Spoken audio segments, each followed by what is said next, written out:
என்னை நோக்கி அவரை நோக்கி கூப்பிடுவோம்.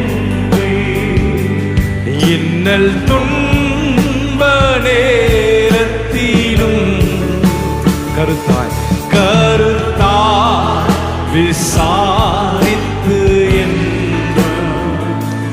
கனிவோடு என்னை நோக்கிடுமே.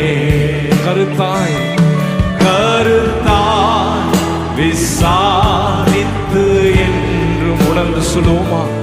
கனிவோடு என்னை நோக்கிடுமே. திருப்பாதம் திருப்பாதம் நம்பி வந்தே கிருபை நீரை இயேசுவே. தமதன்பை